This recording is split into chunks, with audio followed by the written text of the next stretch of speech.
puxo dirigido e puxo espontâneo. Você sabe qual é a diferença entre eles e de que forma que eles podem impactar positiva ou negativamente no seu trabalho de parto?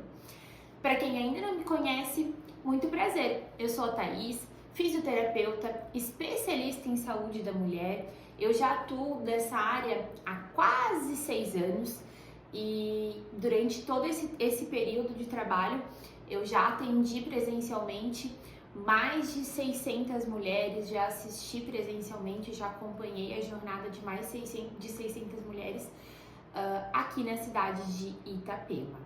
E hoje eu tô aqui pra gente conversar um pouquinho sobre a diferença dos puxos dirigido e espontâneo.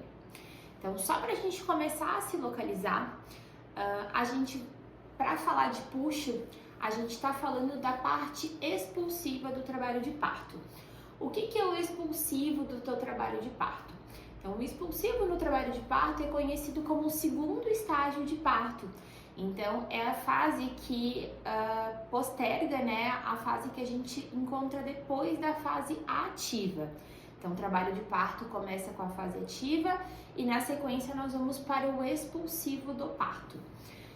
Quais que são as características desse expulsivo de parto, né? Desse segundo estágio de trabalho de parto?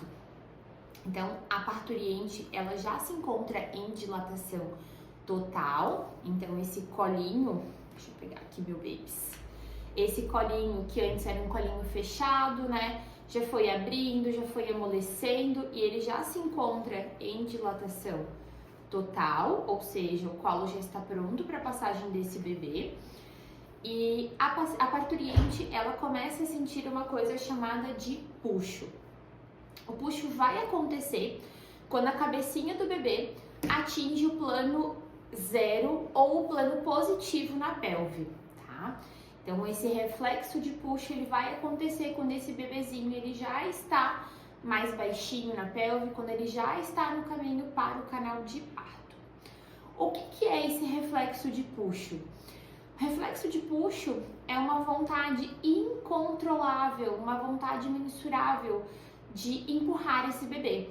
Então, você tá sentindo esse bebê ali na sua pelve e junto com a contração vem a vontade de empurrar, vem a vontade de fazer força. Você tá sentindo que esse bebê precisa sair. É como se quando a gente tá com vontade de fazer xixi ou de fazer cocô, e a gente sente aquela vontade, não tem como segurar, não tem como controlar aquela vontade, a gente precisa liberar. Então, o puxo no trabalho de parto é exatamente isso, a contração, ela tá empurrando esse bebê para baixo e é incontrolável pra gente. Fazendo ou não fazendo força, a tendência é que esse bebê, ele vá descendo e ele vai sair realmente através do canal de parto, tá? Para isso, existem duas formas da gente estar realizando esse puxo, tá? O puxo de forma espontânea e o puxo de forma dirigida. Então, a gente vai entender um pouquinho agora as diferenças sobre esses puxos. No puxo de forma espontânea, a parturiente, sentindo essa vontade de empurrar, ela vai se posicionar da maneira com que ela se sinta mais confortável, da maneira com que ela se sinta mais tranquila, mais relaxada. E de acordo com essa vontade incontrolável que ela tem de empurrar, ela vai empurrando, de acordo com o que o corpo dela está pedindo, de acordo com que as contrações, né, estão vindo. Então, a contração vem, ela empurra, a contração passa, ela para de empurrar. Quando vem a contração de novo, ela empurra novamente. Quando passa a contração, ela para de empurrar. Então, ela vai ouvindo o corpo dela e vai empurrando realmente de acordo com aquilo que ela está sentindo. No puxo espontâneo, a gente tem uma maior tendência da paciente se manter respirando, tá? Então, a gente tem um padrão respiratório mais adequado e intuitivamente a gente tem uma vocalização mais presente. Então, a paciente acaba vocalizando, a parturiente acaba vocalizando bastante, seja em forma de gemido, né? Um som mais baixinho, digamos assim, seja numa vocalização mesmo, mais parecida às vezes até com um grito, um tom mais grave mesmo, tá? Então, essa vocalização muitas vezes ela é bem intuitiva por conta desse reflexo de puxo, tá? tá? No puxo dirigido, então, alguém vai dirigir esse puxo para a mulher, tá? Como o próprio nome já diz, né, dirigido, alguém vai estar direcionando essa parturiente para aquilo que ela deve estar fazendo. Então, o puxo dirigido ele pode começar desde a orientação de alguma postura, alguma postura no sentido de, sentar na banqueta, não, faz isso, faz assado, não pode ficar nessa posição. Então, desde essa questão de limitação de movimento, até realmente a ordens de quando e como empurrar na contração, tá? Então, no puxo dirigido, algum profissional da saúde, seja um médico, um enfermeiro, um técnico de enfermagem, vai orientar o momento que essa parturiente ela deve fazer a força, tá? Geralmente esse puxo ele está associado com uma maior apneia, então geralmente a paciente ela é estimulada a realizar força e na força de cocô ela entra em apneia, tá? E no puxo dirigido a gente dificilmente vê uma vocalização mais presente. Então a gente já vê aquela paciente com aquela feição mais fechadinha, realmente fazendo mais força mesmo, tá? Então o puxo dirigido muitas vezes está associado realmente com a força de cocô. Então as principais diferenças sobre esses puxos são essas, tá? No corpo da mulher, a mulher ela vai realmente ir de acordo com aquilo que ela está sentindo, de acordo com o que o corpo dela está pedindo. E no puxo dirigido ela vai seguir o que os profissionais da saúde estão falando para ela fazer, tanto em questão de posição, quanto no momento de empurrar, de fazer a força e de descansar, tá?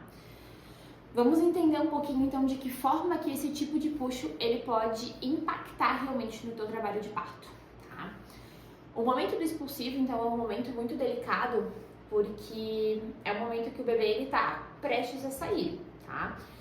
Não é porque a gente chegou em dilatação total também que isso é tão rápido, esse expulsivo nem sempre é tão rápido, então a gente considera um expulsivo prolongado acima de 2 horas, então menos de 2 horas esse expulsivo ainda tá no tempo normal de se acontecer.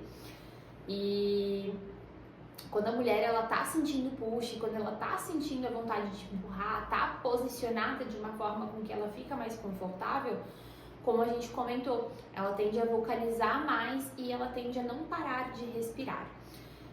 O fato de ela não parar de respirar durante o expulsivo é extremamente benéfico para ela e para o bebê. Então a gente sabe que em comparação com o puxo dirigido, onde a gente tem uma maior chance de fazer apneia, no puxo espontâneo a gente tem uma redução da fadiga materna nesse pós-parto imediato, a paciente ela não fica tão cansada. E a gente tem um melhor fluxo de oxigênio para o bebê.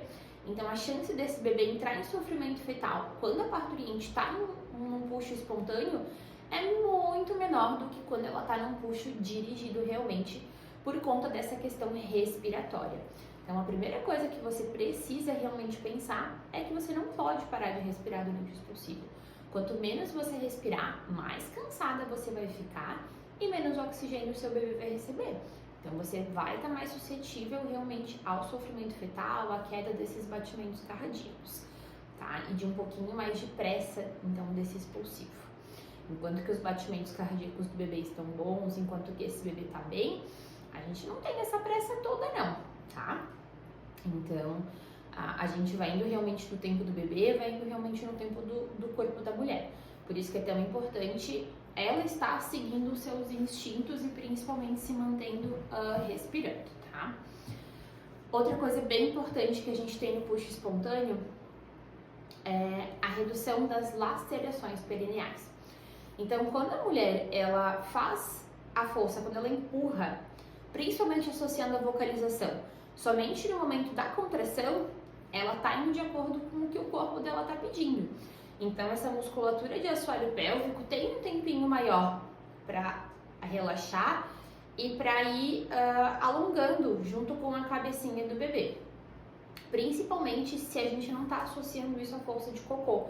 Se a gente está associando isso mais realmente para o canal vaginal através da vocalização e da respiração.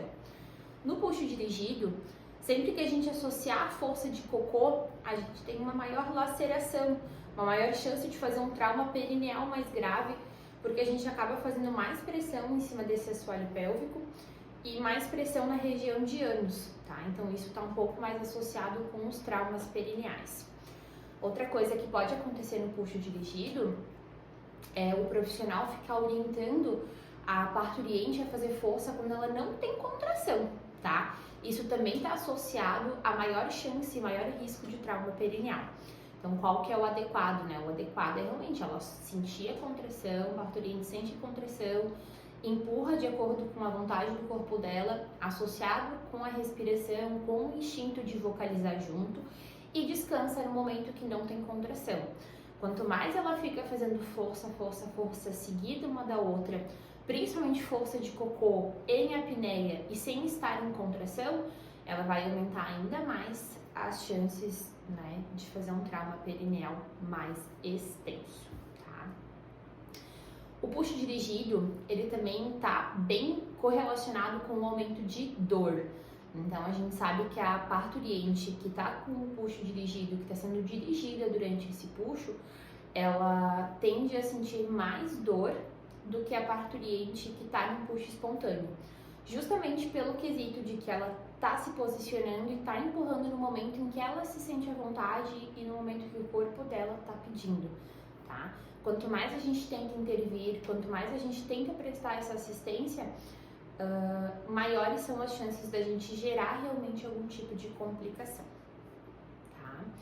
Então, o puxo espontâneo, ele está relacionado com menor fadiga no pós-parto imediato, com menor chance de sofrimento fetal, com menores chances de trauma perineal, enquanto o puxo dirigido está associado justamente com o contrário, uma maior chance de fadiga materna no pós-parto imediato, está associado com maiores traumas perineais e está associado também com maiores riscos, maiores chances de um sofrimento fetal durante esse período expulsivo, tá?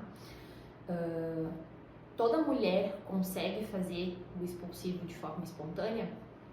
Toda mulher sente o puxo? Toda mulher sente essa vontade de empurrar? A grande maioria sim, tá? A parturiente, ela não vai ter uma percepção tão boa de puxo quando ela tá sob efeito de analgesia de parto, tá? Então, quando ela tá sob efeito de analgesia de parto, ela perde boa parte desse reflexo de empurrar. Então, consequentemente, ela vai precisar de um puxo dirigido, ela vai precisar que alguém interfira, que alguém diga para ela o momento de fazer a força, o momento que ela precisa empurrar. E geralmente vai estar mais associado à força mesmo, porque como ela não tem esse reflexo do puxo, ela não tem esse reflexo de vocalizar junto. Então, dificilmente ela vai querer vocalizar, ela vai acabar indo mais pro lado da força mesmo, tá? Daquela força parecida com uma força de cocô, tá? Então, é importante a gente pensar também que se optarmos, né, por fazer o uso da analgesia, a probabilidade da gente ter um expulsivo sem esse reflexo de puxo é muito maior, tá? Por isso que os puxos associados à analgesia, eles têm um tempo de duração mais longos realmente. Então, expulsivos prolongados geralmente são devido ao uso de analgesia, porque como não tem esse reflexo, fica um pouquinho mais difícil para a parturiente, para a equipe saber o que está acontecendo ali, principalmente o que a parturiente precisa fazer. A gente perde um pouquinho daquela fisiologia realmente do parto, tá? Outro ponto bem importante para a gente falar é que nem sempre a equipe ela vai intervir pensando no mal da paciente, tá? Muitas vezes é por falta de desconhecimento e muitas vezes é tentando ajudar mesmo, tá? Hoje em dia, a gente já tenta trazer um pouquinho mais desse quesito de humanização.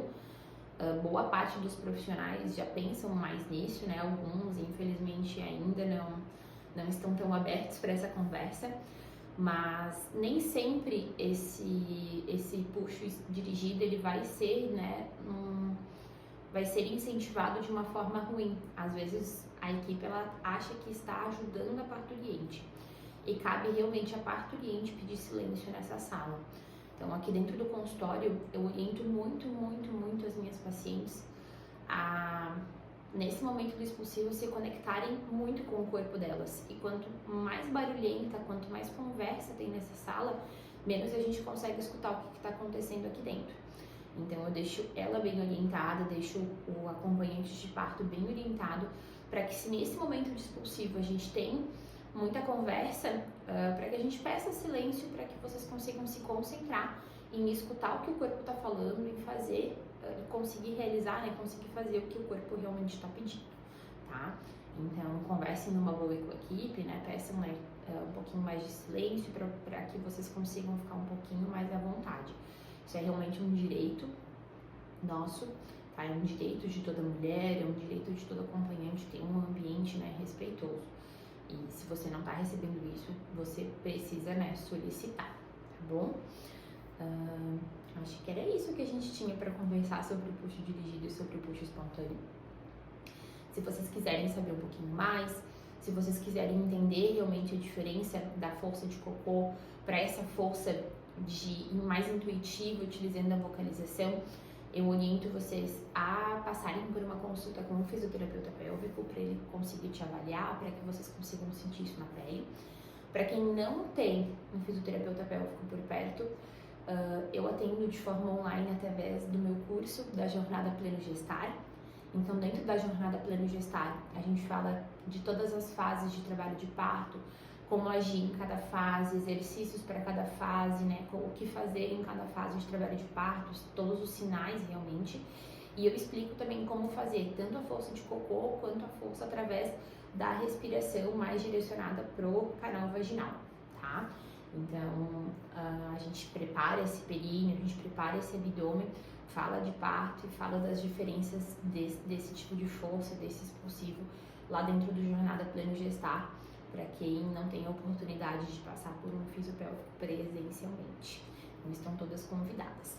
Caso você não me siga no Instagram, também vou deixar meu Instagram aqui embaixo. Eu compartilho diariamente bastante conteúdo da minha rotina e da rotina do consultório, onde eu atendo então essas pacientes, onde eu atendo essas mulheres que estão vivendo esse mesmo momento que você.